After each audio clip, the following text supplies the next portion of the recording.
जय माता दी। हमारे चैनल में आपका हार्दिक स्वागत है। शारदीय नवरात्रि के पावन पर्व की हर तरफ धूम मची हुई है।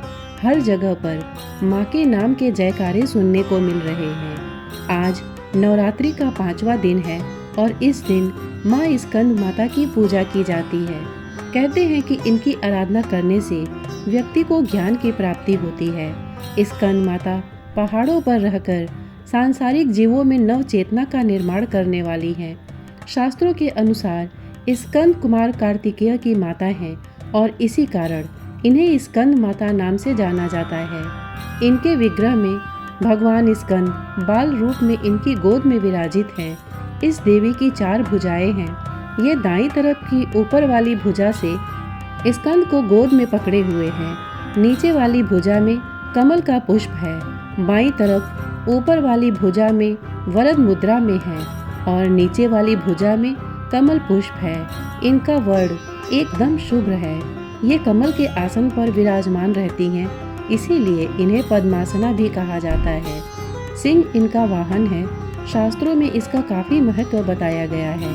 इनकी उपासना से भक्त की सारी इच्छाएं पूरी हो जाती हैं। भक्त को मोक्ष मिलता है। सूर्य मंडल की अधिष्ठात्री देवी होने के कारण इनका उपासक अलौकिक तेज और कांतिमय हो जाता है।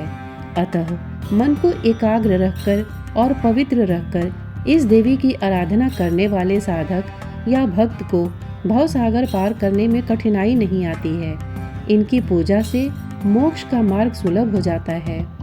यह देवी विद्वानों और सेवकों को पैदा करने वाली शक्ति हैं, यानी चेतना का निर्माण करने वाली। कहते हैं कालिदास द्वारा रचित रघुवंशम महाकाव्य और मेघदूत रचनाएं स्कंद माता की कृपा से ही संभव हुई। आइए जानते हैं माँ स्कंद माता की पूजन की विधि क्या है। देवी स्कंद माता की पूजा करने के लिए पूजा स्थल पर माता की तस्वीर या मूर्ति स्थापित करें। तस्वीर वहाँ पर स्थापित करें जहाँ पर कलश स्थापना की हुई है। फिर उन्हें फल चढ़ाएं, फूल चढ़ाएं। इसके बाद धूप दीप जलाएं। मान्यता है कि पंचोपचार विधि से देवी स्कंद माता की पूजा करना बेहद ही शुभ माना जाता है। इसके बाद की पूरी प्रक्रिया ब्रह्मचारिणी, चंद्र घंटा और बाकी देवियों के जैसी ही है।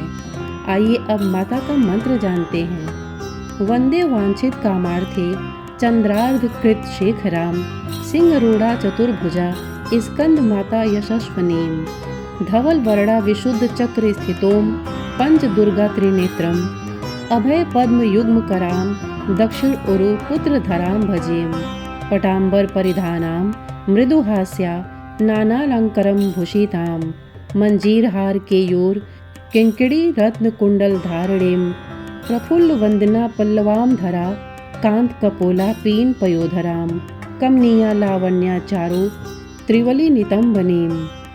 आइए अब माता का भोग जानते हैं। माँ को केले का भोग लगाएं। इसे प्रसाद के रूप में दान करें।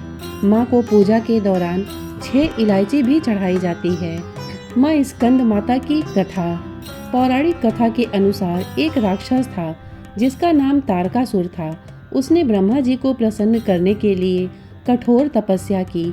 उसकी कठोर तपस्या देख ब्रह्मा जी बेहद प्रसन्न हो गए। उन्होंने प्रसन्न होकर तारकासुर को दर्शन दिए। उस कठोर तप से ब्रह्मा जी प्रसन्न होकर उनके सामने आए।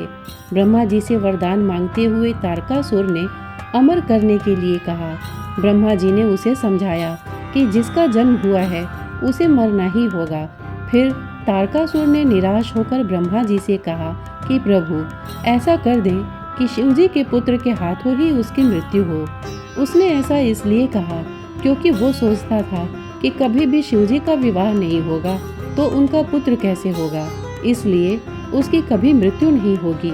फिर उसने लोगों पर हिंसा करनी शुरू कर दी। हर कोई उसके अत्याचारों से परेशान था। सब परेशान होकर शिवजी के पास पहुँचे। उन्होंने शिवजी से प्रार्थना की कि वो उन्हें तारकासुर से मुक्ति दिलाएं। तब शिव ने पार्वती से विवाह किया और कार्तिकेय के पिता बने। बड़े होने के बाद कार्तिकेय ने तारकासुर का वध किया। स्कंद माता कार्तिकेय की माता हैं। माँ स्कंद माता की आरती। जय तेरी हो स्कंद माता, पांचवा नाम तुम्हारा आता। सबके मन की जानन हारी, जग जननी सबकी महतारी। तेरी जोत जलाता रहूं मैं, हरदम तुम्हें ध्याता रहूं मैं। कई नामों से तुझे पुकारा, मुझे एक है तेरा सहारा। कहीं पहाड़ों पर है डेरा, कई शहरों में तेरा बसेरा। हर मंदिर में तेरे नजारे, गुण गाए तेरे भगत प्यारे। भक्ति अपनी मुझे दिला दो, शक्ति मेरी बिगड़ी बना दो। इंद्र आदि देवता मिल सारे, करे पुकार तुम्हारे द्वारे। दुष्ट दैत्य जब चढ़कर आए, तुम ही खंडा हाथ उठाए। दासों को सदा बचाने आई, चमन की आस पुजाने आई। श्रोतागण, प्रस्तुत जानकारी आपको कैसी लगी हमें कमेंट करके अवश्य बताइएगा। साथ ही इतने धैर्य से इसे सुनने के लिए आपने अपना बहुमूल्य समय दिया, इसके लिए आपका बहुत बहुत धन्यवाद। नमस्कार।